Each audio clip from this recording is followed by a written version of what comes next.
আপনাদের সবাইকে আমন্ত্রণ জানাচ্ছি পপিস ওয়ার্ল্ডে। আশা করছি সবাই ভালো আছেন। ছুটির দিনে সকালটা একটু ভিন্ন রকম হয়। তো সকাল সকাল ঘুম থেকে উঠে আজকে প্রকৃতির প্রেমে পড়ে গিয়েছি, তাই মনটা আজকে খুবই ভালো। তো আজকের জলখাবারে রয়েছে সুজির হালুয়া, 2টা রুটি আর জল তো রয়েছে। তো প্রতিদিন আমাদের সকলেরই উচিত ঘুম থেকে উঠে 1 গ্লাস বা 2 গ্লাস জল খাওয়া। আজকে তো এই রুটি আর হালুয়া খেতে খুবই ভালো লাগছে, খুবই সুস্বাদু হয়েছে। আজকের এই সিম্পল খাবারটি এত স্বাদ লাগার কারণ হচ্ছে আজকে তেমন কোনো তাড়া নেই, খুব শান্তি মতো খেতে পারছি এবং খাবারের স্বাদ গন্ধ দুইটাই খুব ভালোভাবে নিতে পারছি। তো খাবারের পর্বটা শেষ করে একটু চলে এলাম ছাদে। আজকের আকাশটা এত সুন্দর ছিল, সকাল সকাল এত সুন্দর শরতের আকাশ দেখে আমি সত্যি প্রকৃতির প্রেমে পড়ে গেছি। বরাবরই আবার নিচে চলে এলাম। নিচে এই যে আমার মা খুব সুন্দর সবজি বাগান করেছে। মায়ের হাতে রোপণ করা প্রত্যেকটা গাছই অনেক খুব সুন্দর হয়।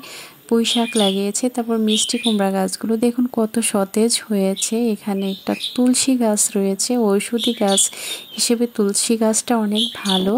এই যে পুঁই শাক গাছগুলো এত সুন্দরভাবে বেড়ে উঠেছে যে মোটা তরতাজা হয়েছে, খেতে এত এত ভালো লাগছে।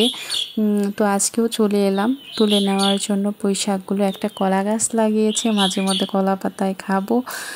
তো একটা কলা গাছ না থাকলে নাই হয়। তো আমার ছোটো ভাই লেবু গাছ লাগিয়েছে 2-3টা, লাগানোর সাথে সাথে খুব সুন্দর পাতাগুলো মেলেছে।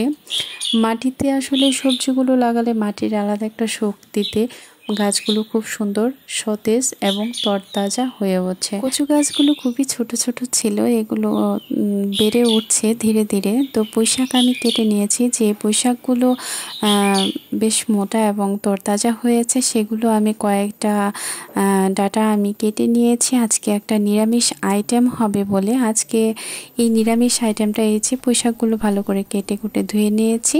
গরম তেলে কালো জিরে ফোড়ন দিয়ে তারপর পুঁই শাকগুলো দিয়ে দেব। হলুদের গুঁড়া, মরিচের গুঁড়া, ধনের গুঁড়া, স্বাদ মতো লবণ দিয়ে তারপর রেসিপিটা তৈরি করে নেব। তো আমার মা এখানে সবজি খুঁটে খুঁটে দেখছে কোথায় আছে না আছে।